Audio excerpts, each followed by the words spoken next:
اگر کوئی شخص نماز مغرب آخری وقت میں پڑھ رہا ہے اور نماز پڑھتے پڑھتے عشاء کا وقت داخل ہو گیا تو کیا اس کی مغرب کی نماز ہوگی یا نہیں؟ فرض کی تکبیر تحریم اللہ اکبر کہا، مغرب کے 3 فرض کا اللہ اکبر، اب وقت عشاء کا شروع ہو گیا تو یہ فرض ادا ہو گئے، اس کے سنت ہے، اب اس کا ٹائم نکل گیا۔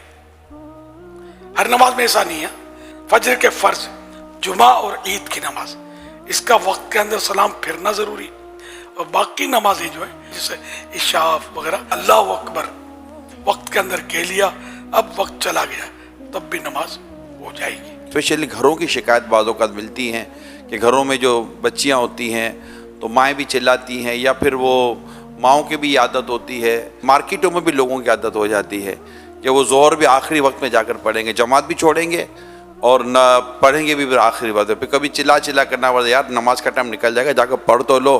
تو یہ جو عادت بنا لیتے ہیں ہر نماز آخری وقت میں پڑھنے کی، ان کے تعلق سے کچھ مدنی پھول دیں۔ اگر اس طرح نماز پڑھی کہ وقت ہی میں شک پیدا ہو گیا کہ پتہ نہیں وقت آیا نہیں تھا، کہ ایسا کنجسٹڈ وقت، تب تو ویسے ہی مکروہ تحریمی ہے، گناہ گار ہوگا۔ مستحب یہ ہوتا ہے کہ ایسے وقت میں نماز پڑھے کہ اگر نماز کسی وجہ سے ٹوٹ گئی، وضو ٹوٹ گیا، تو وضو کر کے دوبارہ نماز وقت کے اندر پڑھ سکے، مستحب ہی ہے۔ کچھ تو گنجائش ہو یار، اگر خدا نہ خواستہ کوئی مسئلہ ہو گیا تو دوبارہ پڑھ تو سکے بندہ۔ عادت بنا لینا تو نماز کو خطرے میں ڈالنا، اور واقعی ایسے بالکل ہے ایسا۔ نماز مسجد میں پڑھنا باجماعت، اس میں ایک فائدہ یہ بھی ہے کہ ٹائم ٹو ٹائم نماز ہو جاتی ہے، بندہ ٹینشن فری ہو جاتا ہے۔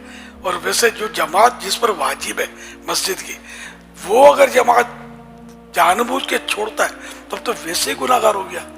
تو اسلامی بہنوں پر اگرچہ جماعت نہیں ہے لیکن ان کو بھی اوقات کا تو خیال رکھنا پڑے گا۔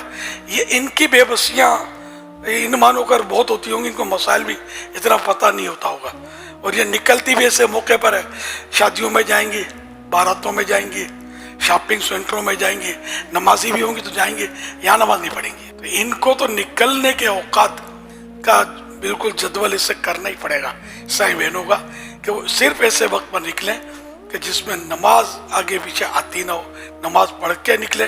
نماز نماز نماز نماز کے بغیر بندہ کس کام کا؟ تو جنہیں بڑی زبردستی اٹھا کر نماز کے لیے بھگائے جاتے تھے، گھر کے اندر کوئی ایسا ماحول ہو یا آفس میں ایسا ماحول ہے، یار پڑھو، پڑھ رہا ہوں، ارے پڑھ رہا ہوں، تو یہ جو سست طبیعت میں آ جاتی ہے کہ نماز کے معاملے میں سستی آ جاتی ہے۔ خود بخود ایسا ذہن بنا لے کہ بندہ اٹھ جائے، کھانے کے ٹائم پہ اٹھ جاتا ہے، یار کہیں نوکری پہ جانا ہے تو اٹھ جاتا ہے۔ روز ڈیوٹی 4-5 بجے صبح بھی ہو نا، بالکل ٹائم ٹو ٹائم اٹھے گا، الارم رکھے گا، ہزار جتن کرے گا کہ میری نوکری میری کٹ جائے گی، کٹوتی ہو جائے گی، نوکری خطرے میں پڑ جائے گی۔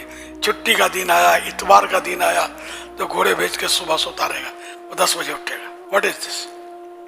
فجر کے لیے اٹھے گا۔ یہ نوٹ کر دینا، شاید معاشرے میں سے لوگ آپ کو ہو سکتا ہے کہیں ملیں گے، نماز کے دن اٹھیں گے۔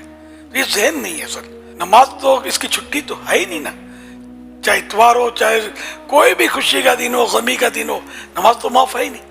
تو نماز کے لیے تو اٹھنا ہے، کوئی کہے کو گھسیٹ کے اٹھا ہے اپنے گھر۔ 3 الارم تو رکھتا ہوں میرے پاس، 12 ایسا ہوتا ہے کہ الارم بجنے سے پہلے میں اٹھا ہوا ہوتا ہوں، لیکن میں رکھتا ہوں، مجھے چین نہیں پڑتا۔ اگر الارم نہ ہو نا شاید مجھے نیند نہیں آئی۔ میں سن 80 میں جب فرسٹ ٹائم مدینہ پاک کی حاضری سے مشرف ہوا، دوست کے کچھ رکا تھا میں، تو وہ بول رہے تھے آنے پاک فکر نہیں ہو، فجر کی فکر نہیں، الیاس اچھی بھی ہے نا، ہوتا ریڈ نو پاک۔ اب الیاس اپنے گھر پہ آ گیا نا، اب نو پرابلم، فکر نہیں اپنے کو، یہ اپنے کو فجر کے لیے اٹھا دیا کرے گا۔ تو الحمدللہ نماز کی تو الحمدللہ ثم الحمدللہ، جس کو کہنا چاہیے بچپن سے مسجد کا منہ دیکھا ہے، اللہ کا کرم ہے۔ اللہ پاک اسی پر ہمارا ایمان پر خاتمہ کرے کہ مسجد سے ہمارا رخ بدلے نہیں۔